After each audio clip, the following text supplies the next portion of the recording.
So remember, we haven't interviewed her yet. Your hair is amazing. Oh, thank you. I curled it for you. Fuck? You take a lot of collagen, right? I do, and the collagen was actually huge. I'm not trying to just sell collagen, but it fucking works. Okay, great. It works. Good, I'm glad. That's how I've been, and I've been doubling up lately. But and you just have to stop bleach my hair. That's what you have to stop doing. As soon as I stopped highlighting my hair or doing ombres, anything, my hair stopped breaking off. Dude, I've been blonde for like 5 years now. My natural color is like close to you. Okay, right. Okay. My phone's gonna die. Okay. Haven't interviewed yet. Okay. What's up, everybody? I am Sarah Lyon with Camile Periat. And we are having our special guest, India Paulino, on today on the Bikini Show, and we are so excited. We had some technical difficulties, which I'm sure Kyle will show you all. And so we're going to jump right into it. Let's get India on here. Okay, great. All right, see you later. I love it. You're like, okay, great. Phew. What a nightmare. A fucking nightmare. I literally just said that. That's so funny. How does it look like this, by the way? What? How does it look like this on your screen with my camera like this? Hold on one second.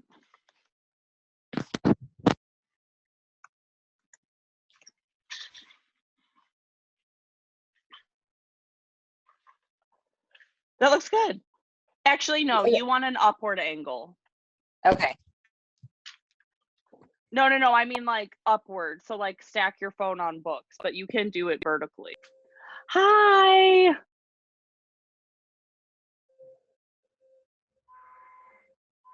Can you hear us? Yes. Okay. Okay, perfect. Oh my gosh. Phew. Oh, I'm so sorry. That was really a nightmare. Hi. I can't see it. Oh, there she is. Okay. Hi. How are you guys? Good. How are you? We're having some major technical issues, but glad you're on. Yes. Yeah, we had some serious technical issues. We were using Skype for a long time, and then we used Zoom like once, and we realized how much better it was.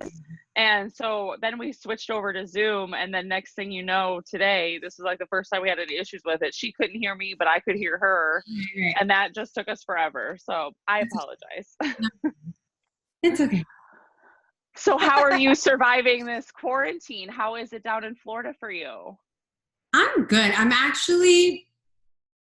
I'm not going to say I love it, but I don't hate it. You know, like I really like having, he still goes to the office and stuff, but he's home a lot more. And then, it's funny because I put Breton in a Montessori school. Literally, he was there 6 days, and then this happened, and I was like struggling with that part of like the whole mom stuff with school and my own stuff. But so now he's home like all day, all the time, which I love, and having Whitney home, and it's different, but I love it. I just can't wait to like go certain places, like get my hair done, stuff like that. But like I can deal with it. It's not terrible. Right. Normal life. Yeah. Well, that's good. I mean, there are definitely pros to it. I can't lie. I feel it's almost like the media now, how it has all come full circle. They almost make you feel bad about, it being, you being okay during all this because everyone else is like freaking out supposedly. But I mean, I'm getting a lot done. I'm not even going to talk about the media. It's pretty intense. Girl, yeah. I don't know if you guys have seen some of my posts and my stance and my beliefs and stuff or not, but I won't go there. We'll save that for later. It's a heated time to talk politics for sure. Oh my gosh. That was actually like that the whole it's funny because I never actually, it's not that I never cared. I won't say that. But there was like one specific issue that just, I couldn't stay silent anymore. And that was last year, beginning of the year. And I, you know, my page has always been like, just my world, just fitness, just a little bit of everything. And then when I posted like my belief on a specific topic, it was like, and it's just, it's sad. It's sad because I'm like, are you serious? Like, I'm not forcing you to believe what I believe. Like, do you know how many people I have, like friends, family that completely disagree with me, but we're all cool? Like, right. Respect each other. But literally it was so bad. Like, people were brutal. And one thing is like that is, you know, it's like, you never know what somebody's going through. You never, like, I think most people, they see somebody that they follow for a long time and they forget that they are a human being, and they kind of begin to see them as I don't know, like a product. I don't know, no feelings. You forget that there's a human being at the end of, you know, on the other side that, and you have no idea what they're going through, you know, and so that part of it was just kind of like, it was hard for certain reasons. But there was no way I was going to stop, you know, like, I'm like, this is my belief. I'm not forcing you. And I have to say, the amount of women that reached out, and it was more positive, like those people kind of like went away slowly. Weed themselves out. Yes. But the amount of women, I mean, I can't even, like, that tops everything to me. The amount of like, just women that reached out about how this helped them or that helped, like, that will always be that's my like part of my purpose, is to help empower women in whatever way that is, you know, so as long as it's positive. Yeah. And I have to say that almost segues me right into it. It's funny because obviously Camile and I, you know, of course we know who you are. Everyone knows who you are, but I always brush up on everyone that we're going to, you know, sit and talk with. So naturally, you know, you do a little Googling, but then you also go to your Instagram page. So then I went to your Instagram page, and I was reading it and I was like, oh my gosh, you know, your Instagram bio, it's no longer, you know, like X amount, I'm going to get the number wrong, but let's just go, you know, 10-time IFBB Pro champion, you know, blah, blah, blah, 3-time Arnold champ. You know, yours is about empowering women, you know, that your purpose is to empower women and help empower women. And I just think that's so awesome. And you've really transitioned from the stage, which of course we'll get into your competing career, but you really transitioned from the stage into being a mom, but then also being a spokesperson and a voice for women and helping them, you know, be motivated and inspired. How did you end up going that direction with it? What kind of inspired you to go that way with everything? Honestly, it's just been my journey. Since I've gone through a lot of things in my life. I'm a very private person, and I've gone through a lot of things in my life, a lot of dark things in my life that nobody knows about. And I remember, gosh, like over 10 years ago, like it was to the point where I felt I was in such a dark place, and I felt that I'm like, this isn't who I am. Like, why am I like, I'm not going to lie. I was a bitch. Like, I was a bitch. And it wasn't because internally I was a bitch. It was when you have so much pain, when you have, and this goes for everybody, when the pain is so much, and that can come from anything, trauma, old traumas, experiences, you know, your situation at the moment, whatever. It gets to a point where you keep, like, it's energy, and energy has to come out some way. And so for me, and when it's that much, it's gonna come out, and it was coming out in a way that didn't make me proud, and it caused a lot of guilt, because I knew that that's not who I am. Why am I speaking to this person like this? Why am I, like, what the hell's wrong with me? And then it was also learning who I was, why I felt the way that I did. It took a lot of, this is why I'm big, and I actually became a personal development coach, because it is everything. Like, our perception, everything that we do in life, why we see things the way that we do, why we handle certain things, why we attract specific people, types of people, the parents that we become. It all has to do with our past in some way, you know, whether it was the way that our parents showed us, what society shows us, what society tells us. It's just a lot of different things. And it's very important for us to really take a look at ourselves. And I did that. It was hard. And I always say this, the reason why people, like I have clients and I'm like, I'm like, all right, there's some personal development stuff here. No, tell me, I'll run 20 miles, but I don't want to take a second to be quiet in my room and think about me, because that's scary for a lot of people, because it means you have to look at the ugly parts of you, at the parts of you that you run from. But that's the only way that you grow and you actually get through those things and free yourself. So it's been a very long journey.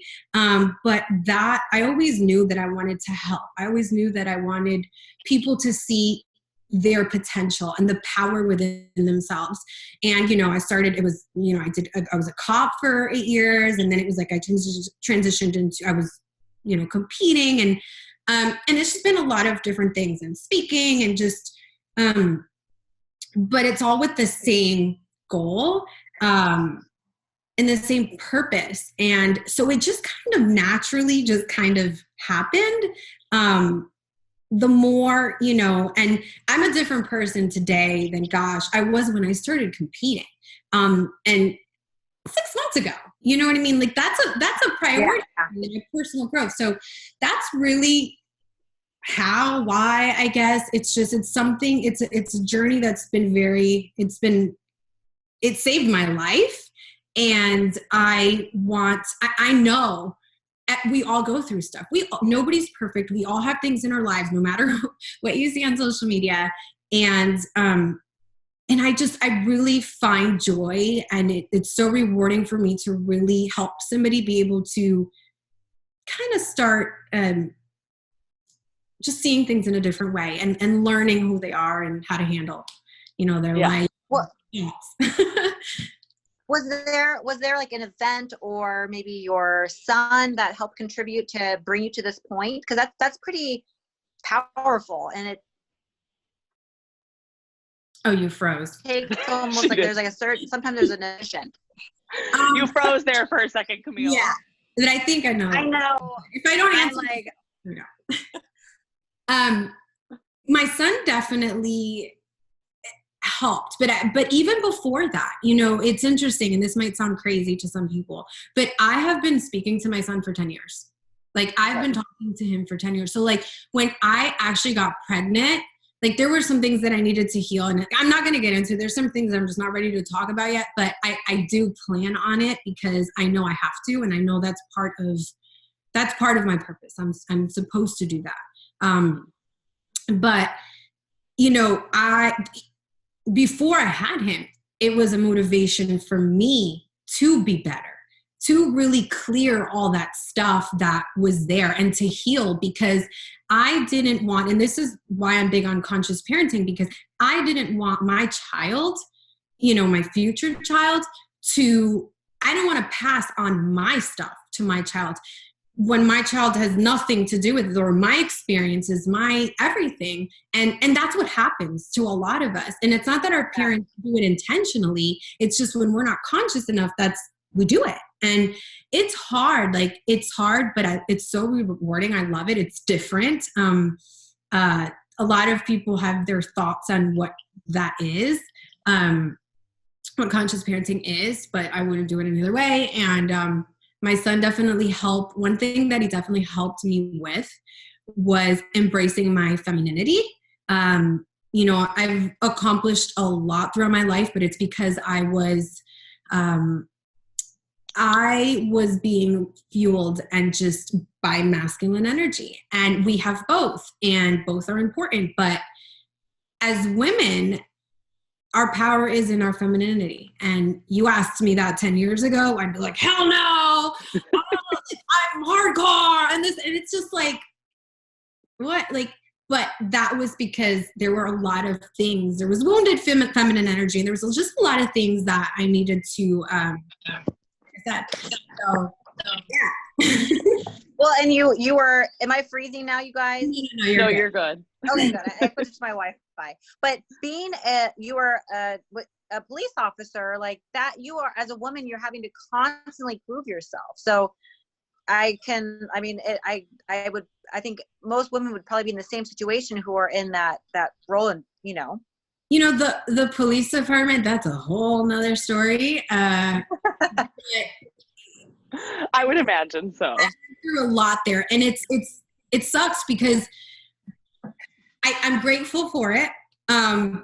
But I remember my dad, my father, like he's my best friend. And he was like, listen, like I support whatever you want to do, but I'm just letting you know it's not going to be easy, this and that. And it's changed a lot. Like like just law enforcement and how they accept certain things and stuff. Like, but when I first started, I was judged. I was a kid. Like I started as a service aide and I was like 18 years old, Wow. I remember they were judging me, like the car that I drove, all this stuff. And I'm like, seriously? Like you got like, there's a huge, just like 20, 30 year, 40 year difference here. And you guys are literally getting on me. Like I'm, and so that was hard on its own. I hate to say this, but it is what it is. It's the truth. I had certain cops just like lie and say I did things that I didn't do. Actually, one of them got arrested. He's in jail for doing some stupid shit. But that's what happens. Like I remember looking at him in the eye, and he's telling me I did something, and I was like, "Are you serious?" And I remember that was like my point. Like when I reached that point. Plus, I had something traumatic happen to me while I was in police academy. Like there's just a lot, but I made it work. I did it. But I remember looking at him and I had like tears. I'm not like sobbing, but I was so like, there was so much emotions. I'm like, are you serious? Like you're lying to my face. You're looking me in the eye and you're telling me that I did something I didn't do. So that you're trying to get me fired. And wow. He's like, I'm looking at him. I'm like, seriously, we're in the car. I'll never forget it. And he's like, yes. And he's like staring at me. He's like, yes. You did that. I go, and I remember I didn't say anything. And I was like, and then I was like, what are you going to do? What are you going to do? Like I had cops calling me, telling me, hey, prepare for this. This is what they're going to do to you. This is what they're going to, whatever. Just, you got this. And it's like, they did not want me to win. And it was a small group of them. It wasn't everybody. It was a small group of them, but I am so happy. Like some of them, and they picked certain people. I was like the only female that they really did that to. I don't know why, but I got through it and it made me freaking stronger. And yes, it was a constant proving myself. I came out number 1 in my police academy class. Woo! They did not like that. That's amazing. Yeah. And it was just like that. And then first night on my own, I made like a bunch of arrests. Like I was a proactive officer. So I was working with like, the crime suppression team and like those guys. And yes, it was a constant having to prove yourself. Different vibes for sure. But it's something that I'm very grateful in my life because it definitely, it's definitely part of, why I am the way that I am today. For sure. Did while you were competing and you were a police officer, did anybody ever recognize you when you were out on the field? Well, yes. And it was hard because what was so hard? I was like, oh my God, did I arrest you or do I know you from competing? And like, I literally wouldn't know. And they'd be like, Anthea. And I'm like, oh my God. You're like, all right, get in the car. Yeah. Right. Like, it's weird. Thanks for calling me. Well, it's like you arrested something. Like, I don't know what the heck so it was like one of those things that you're like, oh crap. Like, I. Oh my gosh. Yeah. That's so funny. Yes, for sure. So you went from being with, obviously, I would imagine the male dominant police force to then engulfing yourself in the IFBB Pro League in the bikini division. How was that, when you were doing both, how was that balancing act? And then did you notice a difference within your contest preps when you did retire from the police force as you still competed? So when I first started, I worked the midnight shift. I loved that shift. So my days were a little crazy. I would get off. So I'd start work at 10 p.m. and I'd get off at 8 a.m. But there were times where I had court. And so I had to go straight from 8 a.m. to the courthouse. And that sucked because you're so tired. Like, I was on midnights for probably 6 years. And you never really get used to it. It's weird. But it was hard. I mean, I would come home. I tried it out different ways. I would sleep normal my off days. But as soon as I woke up, I had to go prep my meals, go to the gym. I'd be at the gym for like 3-4 hours. I just had to get everything done. Then come home, grab my food, go to work. I was teaching dance class too at the time, but that was like, yeah, like wow. 30 days. Just that's a lot. I love, I'm the type of person, I always do a lot of different things. I can be like 8 people in one. It's like crazy. But women. Yeah. I would do cardio at 3-4 in the morning on my break. Like, I made it work. And then when I have to say, one thing that it was so good for me for was my waist, because I'd wear my waist trainer underneath my bulletproof vest, and there was no way I was taking that thing off for 12 hours. So I had the smallest waist, and then it was like after that, like, nothing forced me to do it, and I was like, oh gosh, like. You know how many girls are going to try to find a bulletproof vest and wear it over their waist trainer now? Difference. But no, after I retired, I just felt normal. I felt alive. I was like, oh my gosh, this is what it's like to sleep in the day, like normally. Okay. And yeah, my preps, I think my body, yeah, was better, but I also was like, I started prepping myself and like a lot of different things. So played a lot of variables. Mm-hmm. Yeah. That makes wow. sense. That's so impressive though. Like I give you like so much credit and props for doing that. I remember when I learned that you were doing, that you were a police officer, I forgot a couple years ago, I was like blown away. I didn't know that about you. And that's amazing. Cause I think a lot of people see bikini pros and they just assume that we're, this is all we do, but there's so much more to all of us that, that people don't know about, that being one of them. Yeah, absolutely. No, I agree with you. Sometimes you're like bikini, they're like, oh, so you just like work out. I'm like, there are so many girls that are like amazing professions and are professionals and, have their own businesses and have a lot of other things going on, like I hate sometimes how it's viewed, I think just negatively for some people, but unless, if they know the industry and they know, then it's different. But yeah. Yeah. Now, when you, so I guess let's go back. Let's give us, as I said, everyone knows who you are, but not everyone knows the details about you. So I think maybe we should go back and kind of review your timeline of everything. I mean, we know, now actually, Camile, now is our question. India, how long were you actively competing? How many years? Because you and Narman, I think, have the longest ranking competitive histories. We were talking about this and that's what we were trying to, she said Narman did, and I was like, I think maybe India does, but then I was like, no, I think India has the most wins. 8 years. 8 years. Okay. And how many pro wins? 15. Just 15. Just 15. You didn't excel being a police officer and a bikini competitor. Yeah.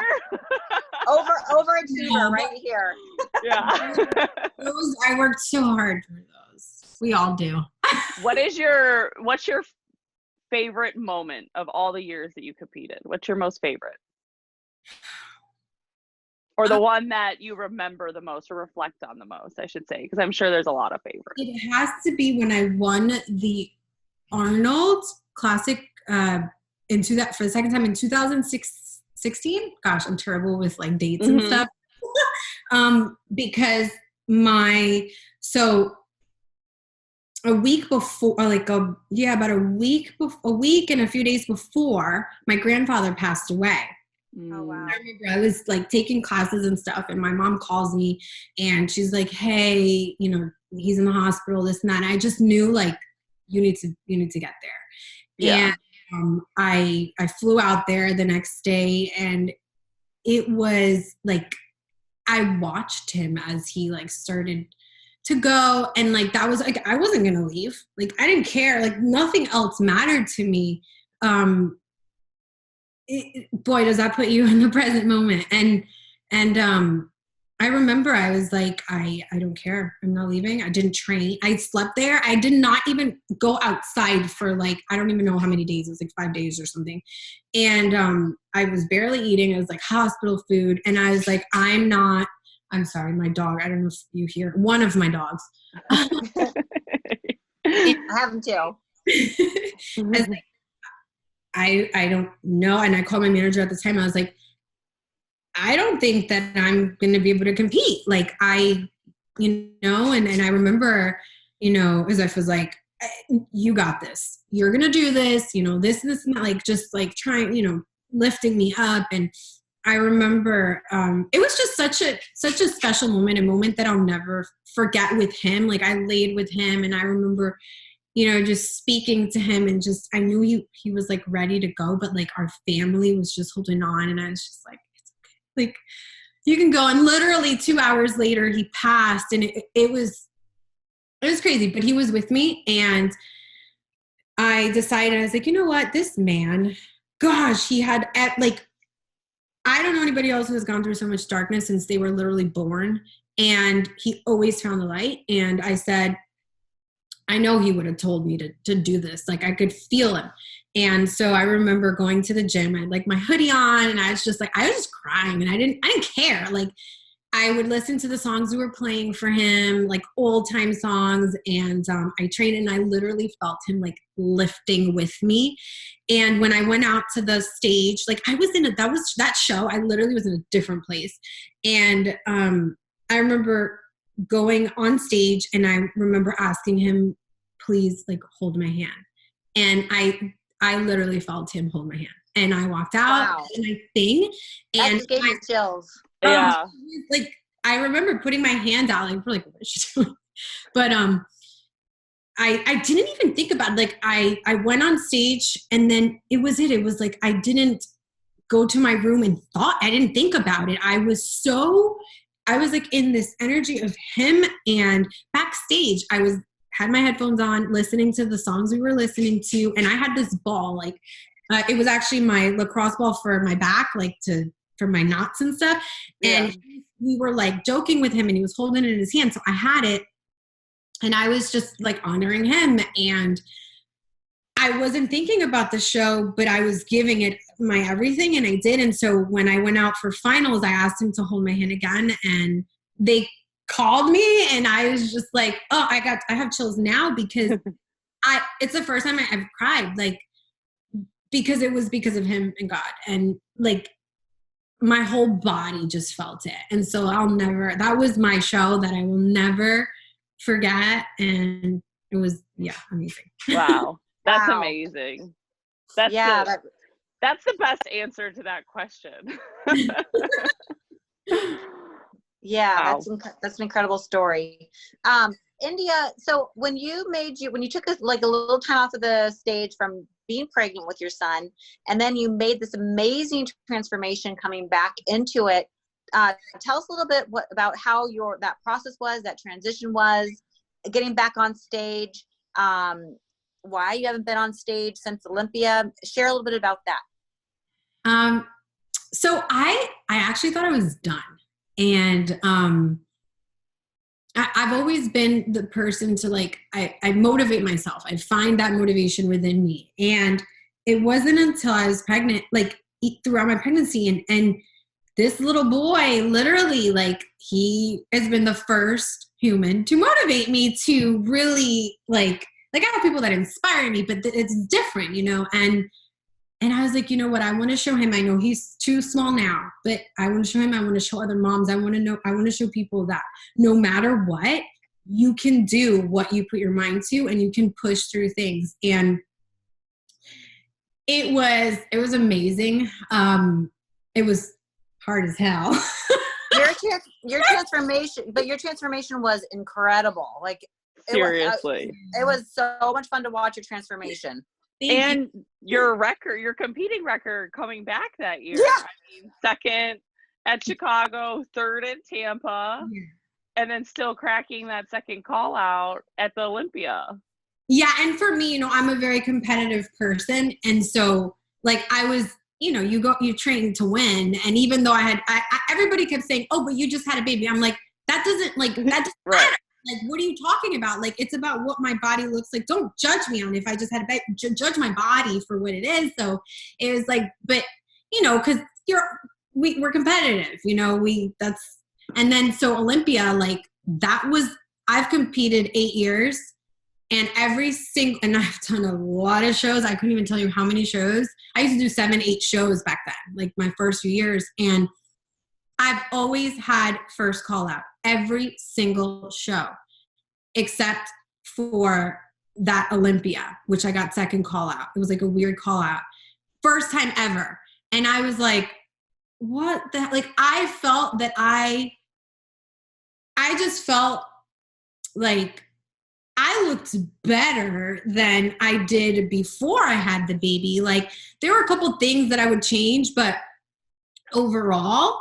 And so that was just, but I let it just, I just focused on my accomplishments, and I focused on what I did, Yeah. I wasn't going to allow that to like bring me down. But no, it was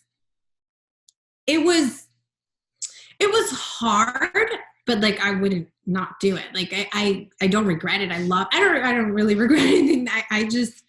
It was an experience for sure. Yeah. Hard, especially being a new mom. Like, you don't know what to expect. Like, postpartum was a little bit, I had a little bit of a hard time, just mentally. And then there's all these things that people don't talk about when it comes to motherhood, especially postpartum, which is something that I think really should be talked about. You talk about the pregnancy, but what about after, when your hormones are worse in pregnancy? That's when everything starts. Exactly. And it's like, and then, now you are trying to just, whether it's processing your birth, processing, this new life, trying to figure out what is balance anymore. Like, can I take a shower? Like, there's just so many different things. And I think I delayed my part of, how can I say it? Like, just that new mommy life, and just my new life. And because I think, thankfully, I had my mom come down for a few months, and she helped, because I would never have been able to do it without her. But, even after I did the shows and I got ready for the shows, like, you can't avoid that. Like, it's going to hit you. And so, you still slowly, but motherhood's the best thing that's ever happened to me. Those shows, definitely, preps were just completely different. The thought process, the motivation, the adrenaline, it was just all different. I wasn't the focus, the win, even though, like I said, I'm like super competitive, it just wasn't the same. It wasn't the same, because I think now, like, nothing's going to top your child. So there's always that, if that makes sense. Yeah. Well, you're before you were used to putting just yourself as a priority, but now you have this infant that you're taking care of. So you're, trying to give your prep everything that you have, which you did a phenomenal job with. And then putting your baby as like number one priority, that's so much to balance. And I think you pulled it off so well. I think you inspired so many people, including myself. I have a daughter who's 10, but I was looking at you doing, I was like, wow, that is incredible. So good job. Yeah. You got right back into it. I mean, I just remember being like, already? Yeah. Like, how long? I didn't even plan. I honestly didn't know like when, because I had no idea what my body, like I looked at my stomach and I'm like, there's no way. Like this, I mean, my stomach couldn't stretch anymore. Like it was like, gosh, it couldn't, my baby, I had IUGR, like he wasn't growing because my belly was huge, but it was not big enough. It was weird. Couldn't stretch. And so I was like, how? Like, I remember looking at it and I was just like, okay, I can see other things like happening, but like, how is this going to just shrink and like get flat? And like, and you know what? The body's amazing. It did it. And faster. I didn't put a time limit on myself until like a few months into like already seeing like, okay, I'm like, all right, I'm dropping, like, let's just put a date and you know what, let's go for it. Let's try to qualify for the Olympia. So it was fun. It was a lot of fun. Like, I don't want to make it seem like it was a lot of fun, and it was like an awesome experience. It was different, you know? Yeah. Well, and it was the year that we had the points. So it was like battling out and you were kind of competing towards the end of it. That was stressful. Yeah. So that was new to me. Like I was qualified for Olympia. I always qualified. Like, so that was new. I'm like, oh man, like this is, you know, like I had 3 shows to really get it done, 3 or 4 shows. So I had to try to pick there were a few shows, but I try to pick the ones that had the most points. And so that was one of the reasons too why I was like, you know, second and third. Yeah, I'm like, come on, we compete to win. Like, so I was like, I don't have time like, I need to win for another, right? You know, so that was I put pressure, and there was like a little bit of pressure. Like, girl, no, you will make this happen some way or another. Like you have to make this happen. So yeah, and the Tampa was like the very last one for that cutoff.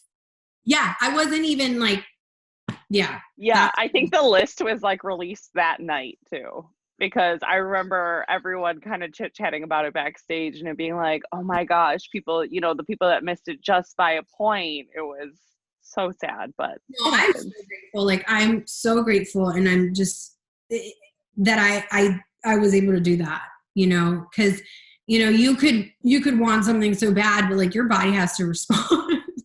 You know, and mentally, you have to be at a point mentally. Like I always say, like I tell people, if you're not in a good place mentally to compete, don't compete.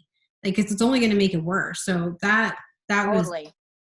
That's actually one of the questions that I had written down that I wanted to ask you was, did you find contest prep before or after pregnancy to be mentally easier, or did you find that there was no real mental difference? Or you know, were you more mentally motivated, if you will, before or after? I think for me, so I would say the very beginning of my career, preps were a breeze. Huh? Who was that? A breeze. Oh, hard? No, I think they were harder, but because I didn't know anything about the sport. Like I literally like, I was like, oh my gosh, she looks beautiful. I want to do this. I've never done it. Let's go for it. You know, I was like sticks with a suit and I just stood there. I didn't even know how to pose. And like, you know, like you didn't know how to pose? Girl, I did the butt in pose. Like where's like, oh my gosh, it was so bad. I did not know what the hell I was doing. I just walked out like, okay. No clue. But how ironic, as you're honestly probably brought up in any conversation I ever say about stage presence. Because that's one of the best posers. Yeah, absolutely. Yeah. Hands down. My presence was right. It was, I'm sure people were like, oh yeah, but it was not like it was not like the posing was so like the front pose, I like stuck my belly, like my hip out, like my belly was like every no I did. And I had fun though. Like, who cares? I was like, whatever. And then when you learn, you're like, oh my gosh, whatever though. I got second and first, so I did something right. But it's just funny to look, you know, back on. Yeah. And then, so sorry, I forgot. Like, the first few years, so because I didn't know anything about it, I had a coach. And I'm not going to say who it is because it was really bad. And that's why I actually decided to start prepping myself for many years. But there was so much wrong with that it put me in a really bad place mentally. Like I was literally borderline of like having an eating issue. And I've never in my life, like, it was so bad. And to the point where I'm like, wait, I was losing my hair, and it was just too much cardio, not eating enough food. And I didn't know any better. Dude, I was like 90 pounds. I was trying so hard to get to 100 pounds and I couldn't. Why am I doing three hours of cardio? Why are you giving me literally like 700 calories? But I didn't know any better. So I just did it. And then, you know, my face, like people were like, oh, you look so different. I'm like, yeah, because for so many years, my face was like a balloon because I was so sensitive to sodium. Because, see, I wasn't looking on the nutritional facts for fat or carbs. I was looking for sodium. Like it was this thing so for 2 years, I had 0 sodium, 0.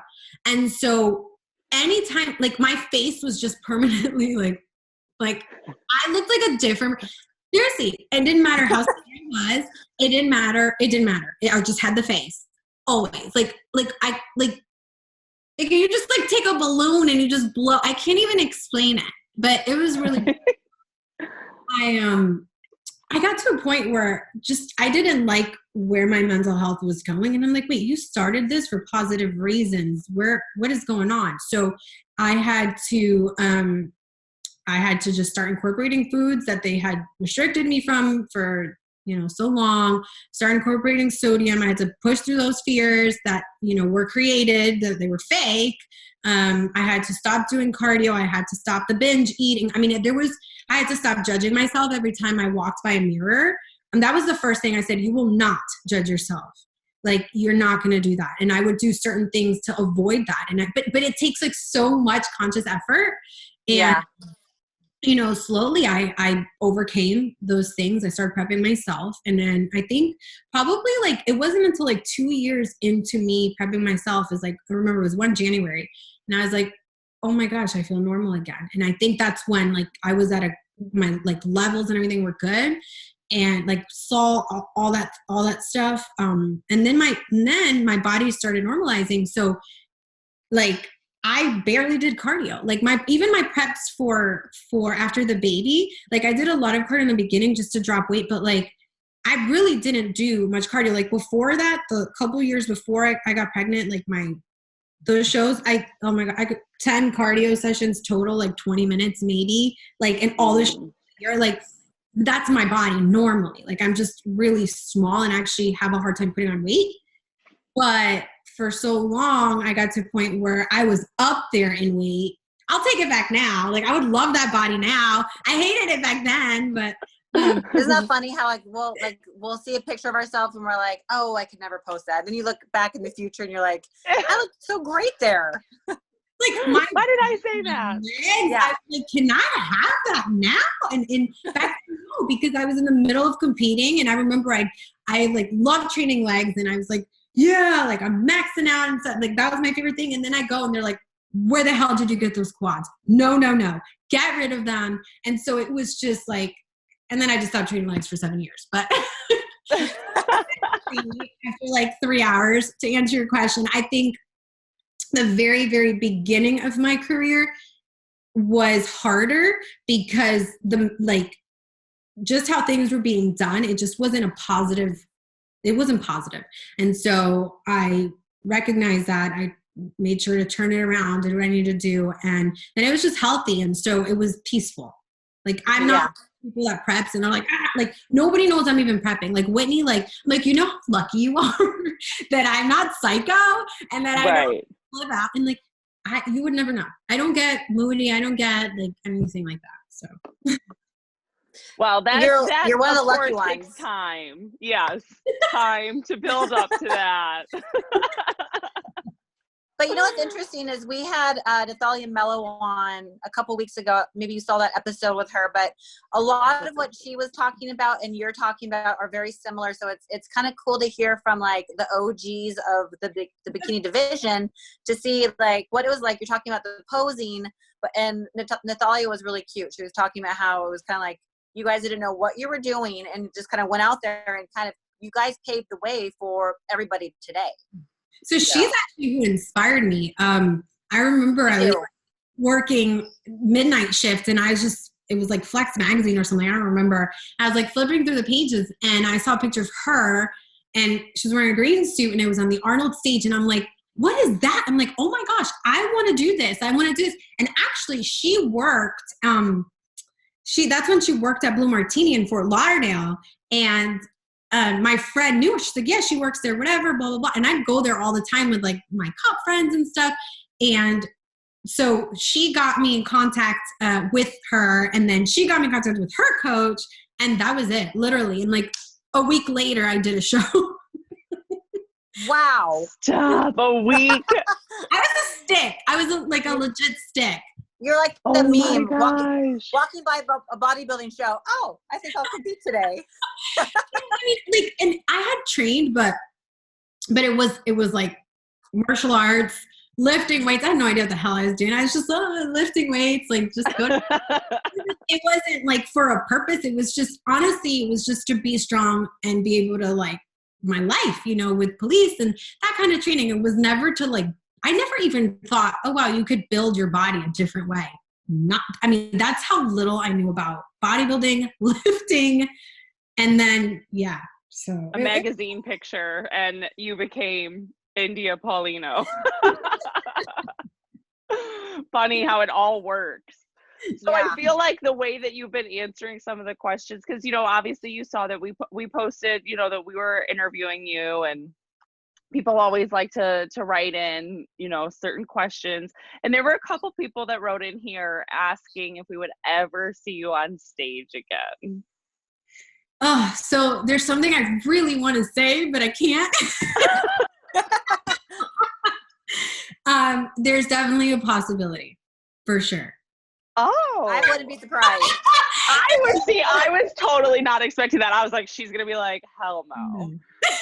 Wow. So, there's definitely a possibility. I can't give any details yet, but yeah.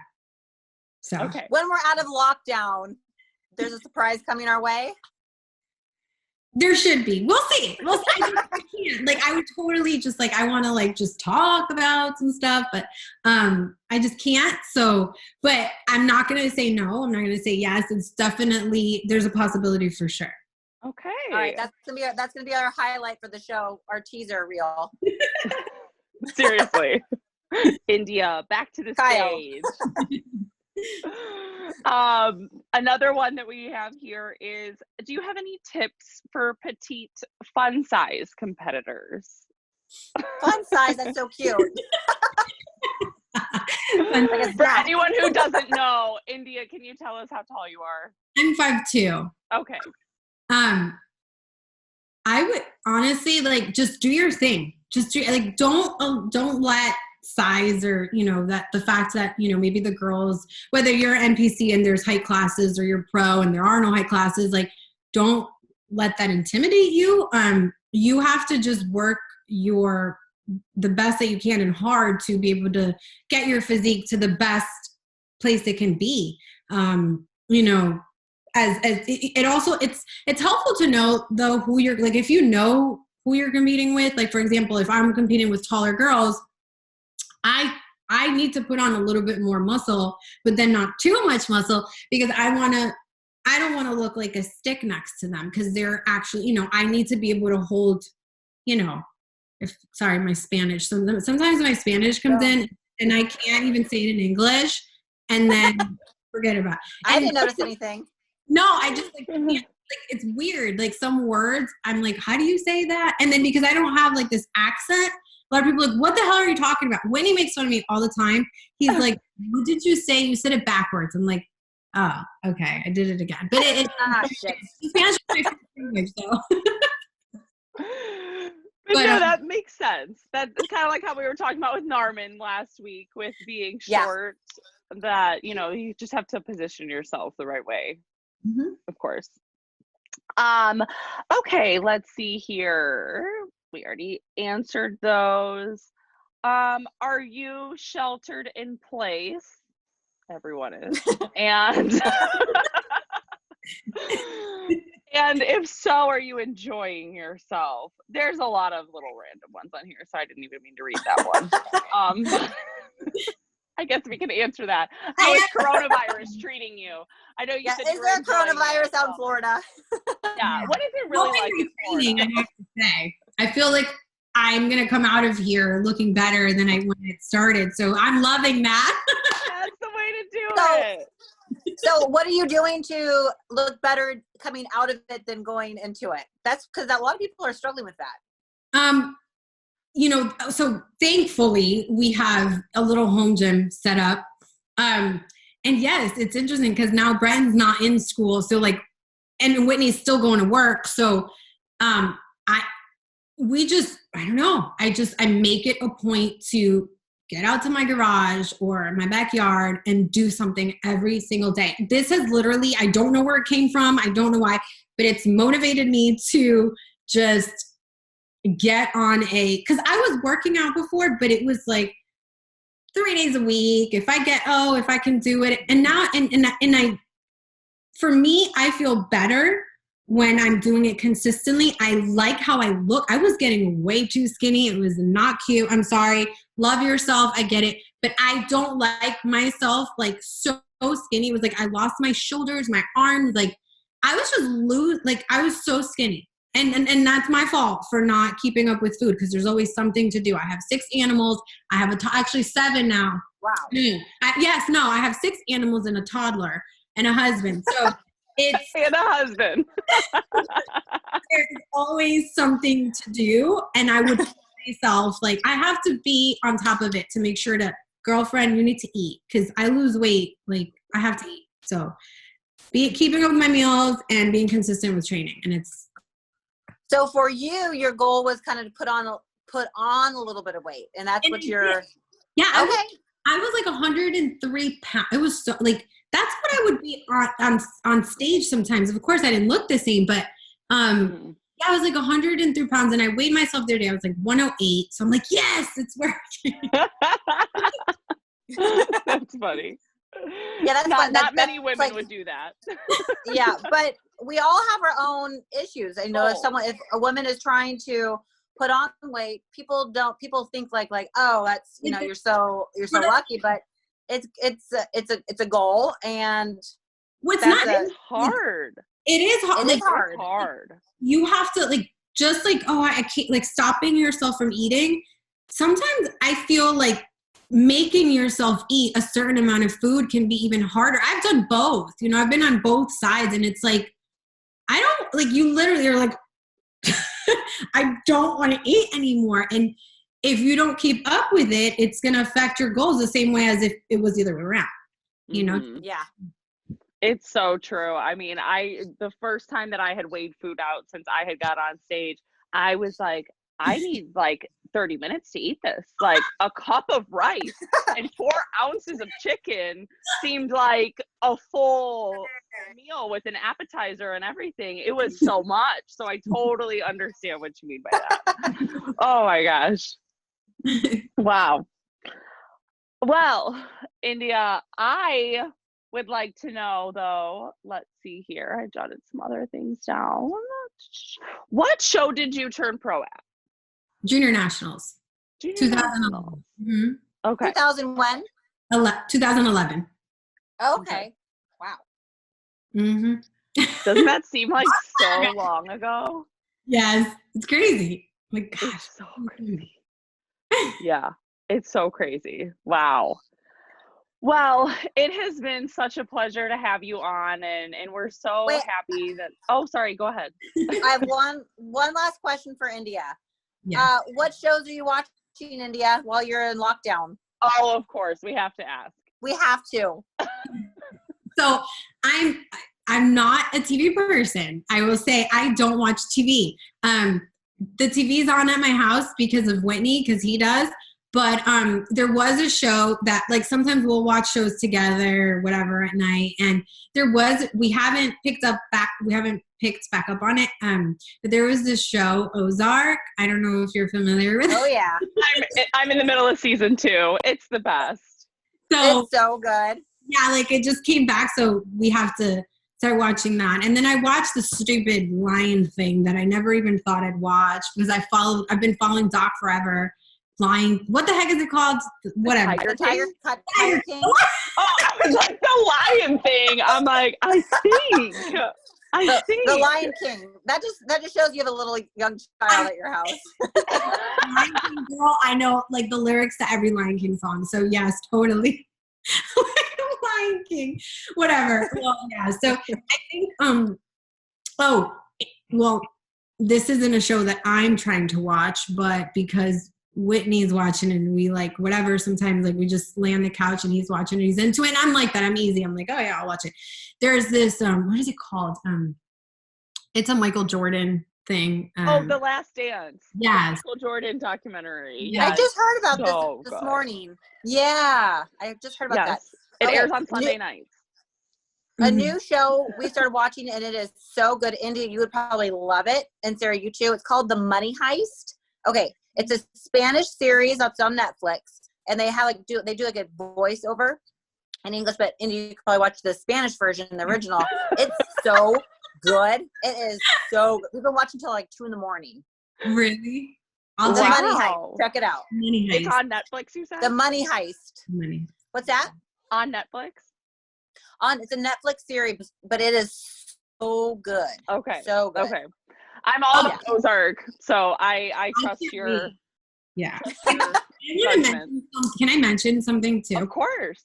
So yes, one thing that I've been getting, a lot of questions on, and it's something that I transitioned into, and I am just so happy that I did, and my conscience is clear. Is so I've been vegan now for about 1.5 years. Really? Wow. Yes. Actually, I think we did talk about this briefly at the Arnold. Were you? No, at the 2018 Arnold, you weren't vegan yet. It was like I've gone through, like, I used to, so I wanted to do it first. So, like, I was pescatarian for 4 years. I was vegetarian. I thought I had to numb myself, like, to what I was eating. And I just had to numb myself because because vegan is the actual like philosophy. It's like you don't believe in the unethical treatment of animals and like how they torture them and then eat them and all that. So that was my thing. And then so like I feel so strongly about it, and it was like I felt that I had to eat these things like in order to compete. And so I would literally I'd be like this, like eating stuff and like just trying to like not think about it. And then finally, like when I was pregnant, I didn't want to eat certain things. I was like mostly plant-based, like almost completely. I was pretty much vegetarian, but and then that was it. My son's been vegan since day one, and Whitney is not, and that's, I don't care, whatever. I still cook his food, but yeah, I've been doing it now, and I like it is so awesome, and like it's just amazing. And I just want people to know, anybody who, because I've gotten a lot of questions on this, it's like, well, I'm just the same thing. I was wondering, and I'm like, no, like now that I'm trained, like, yeah, clearly if you don't train and if you don't eat enough, you're gonna lose muscle. But there's a misconception that you can't build muscle being vegan, and that's it's not true. And so I'm actually really excited because now that I'm training consistently and eating enough, and I'm watching my body change, like within a week, it's responding just like it used to.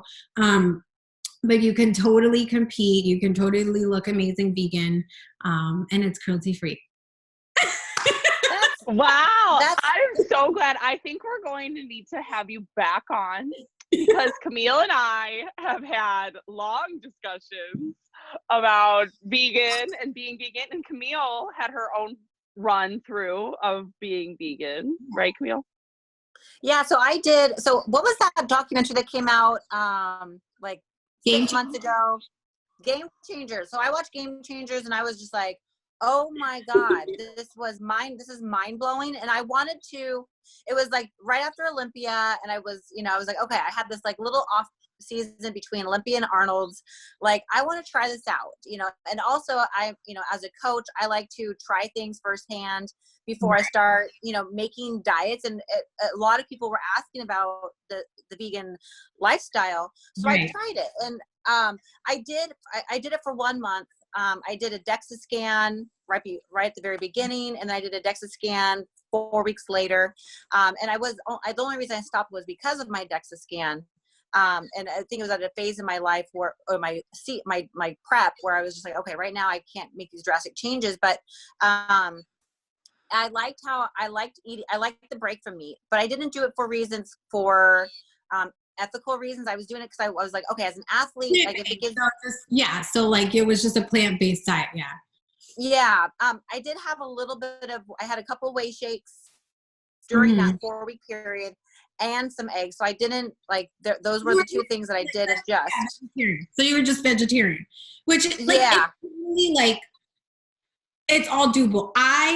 For me, like I said, I don't like, for me, it's the animal. So like, it was an easy transition. As soon as like I made the connection, then when I was like, I can't, just kind of like I said last year when I, a specific issue, I was like, I can't stay silent anymore. It was that kind of thing where I was like, dude, no, like, you don't believe what are you doing? Like, regardless of competing or whatever, no, like, I don't care. I was like, I don't want to be a part of this. So for me, it was like, I feel so strongly about it that I just went like, that was it. And, for a week I had like headaches just cause your body's detoxing, but, I will never go back. Like but again, it's why I do it.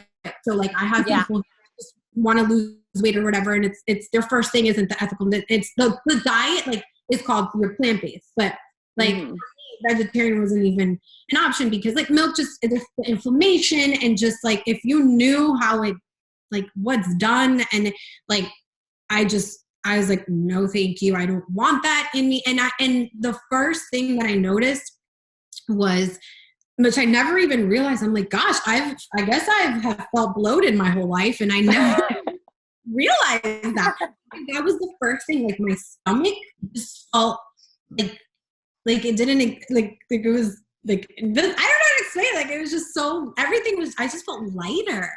I don't know. It's been awesome, but I did notice that those like that right away at the beginning. But for me, and I think it also depends on people's body type. But I think if you're doing it for ethical reasons, like you are, like that totally is amazing. And I commend anyone who's doing that. For me personally, like I'm a kind of like how you are in a way where we're kind of hard gainers. We have a hard time kind of building muscle.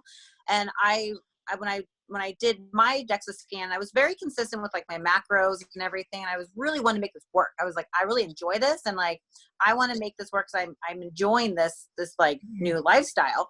But I lost about 4 pounds of muscle in like within like a 4-week time period. And I was training every day. So that was just I made a post and it was very controversial. I think there's just so much around, all different. No, I think there's just not a ton of knowledge. I just don't think there's a lot. I mean, there's a lot of knowledge out there, but I don't think that a lot of people are educated on it. And I think a lot of people are speaking from an uneducated standpoint. I agree. And I think it's also a lot of people are putting their very strong feelings attached to like I need to eat meat because whatever. And I think that also plays into it because I've seen it, and it's like, I will say this, Camille, like if you, like there's also different ways of doing it because you could be vegan and be completely unhealthy. You can, you're not getting what you want. Like I think that's another misconception is I'm vegan. I'm super, no, like you could literally be dying because you're not eating it well. You have, you have to be able to really, and it takes knowledge. That's another thing. It does. It takes knowing what you're doing and trial and error, seeing what works for you. What foods does your body respond better to? Just like with regular food.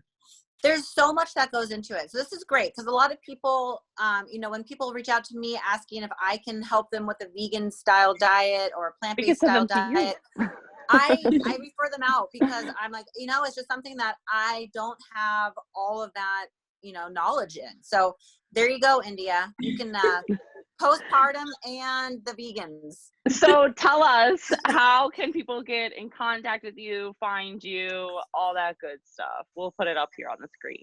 So I am on Instagram, Facebook, mostly at India Paulino. If you can send me a DM. If you're going to send me a message, though, send it on Instagram because on Facebook I'll never see it. And yeah, Facebook is just Facebook's dead. Yeah, I mean, I've been back, been trying to get back because that's actually I have a much bigger following there, but I kind of abandoned it, and I really should just and I'm trying to can barely manage one social media, but it's hard. It's very hard to manage multiple platforms. It is, but yeah. So those, I would say, definitely just my emails on my bio in Instagram. So those are the best ways. My website right now, my website's indiapaulino.com, but I'm working on a few things, so I closed it off. But again, any questions, anything, just DM me on Instagram. Awesome. Thank you.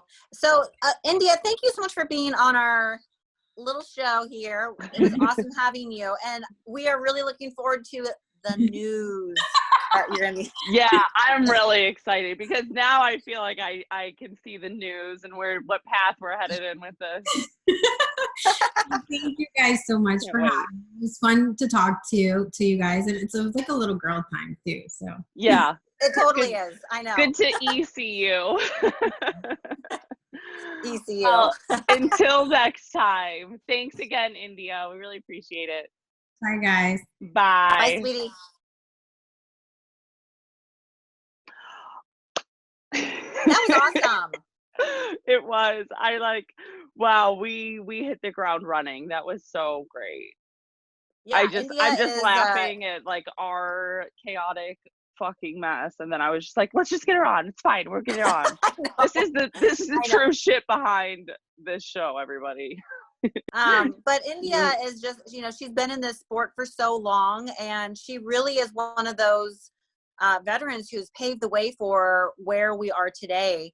And it's really cool to hear from a very strong woman who is, also an ex-police officer, a mother. She's a very passionate woman, and it's great for the sport to have people, with that much behind them. Right. She's so passionate and she's so genuine. You can feel it, you can really feel it when you're around some, certain people like that. And it's just such an awesome energy to be around. And it was just, like you said, it was just so great having her on and hearing her timeline of everything too, because I think there's going to be a lot of people that are still freshly shocked that she was a police officer. I don't think not everybody knows that, especially the newer competitors who may be following her and looking up to her achievements. So that was just great.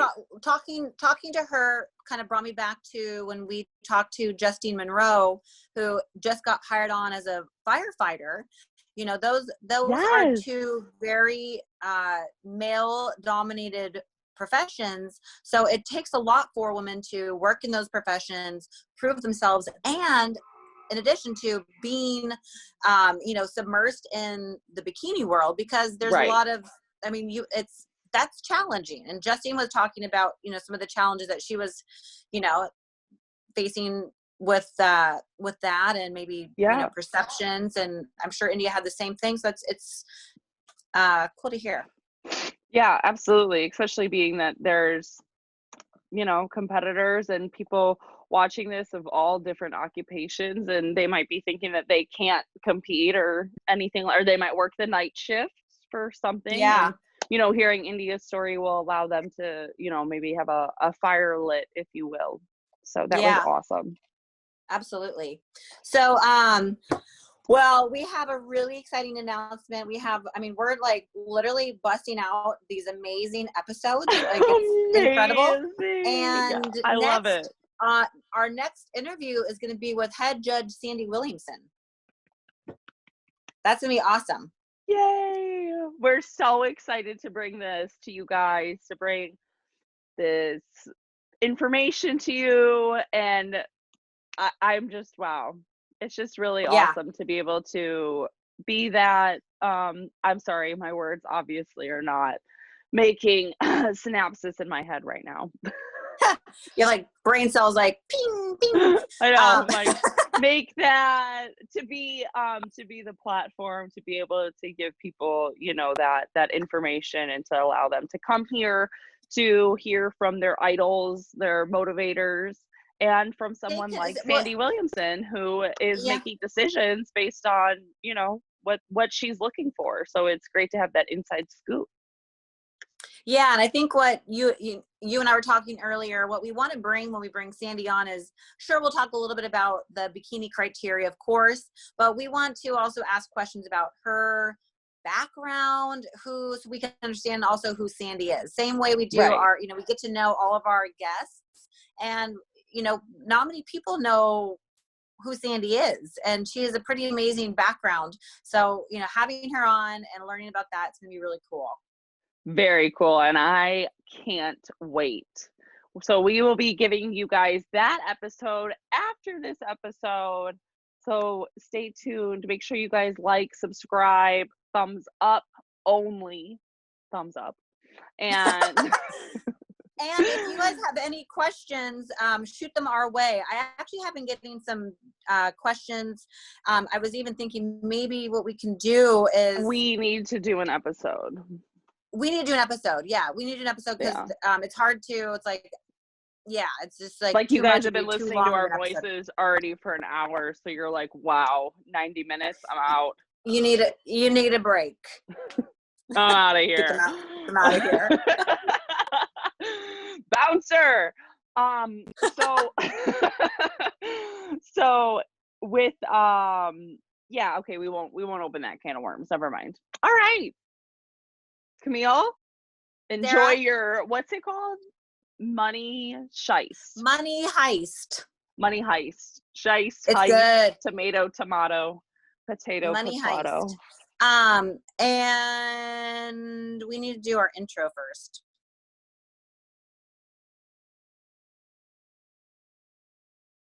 So Kyle, you can cut right back there.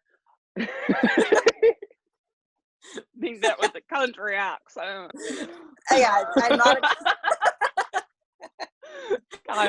Kyle gets to Texas, like he's like, okay, that part I understood. Okay, it's the Rona. All right.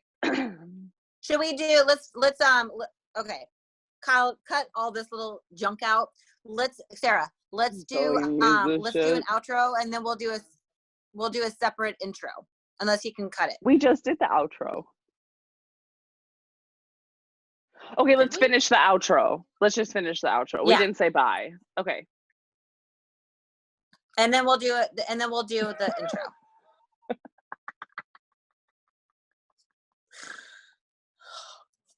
Camille's the only one that keeps us in line here, people. Barely. Okay, Sarah, it's been an awesome time talking to you. As always, Camille. Sarah Lyon, until next time, the Bikini Show, sponsored by Maximum Beauty. Hasta la vista. Baby. Okay. Should we do a separate one for him for the intro? No, he'll figure the fuck out. Okay.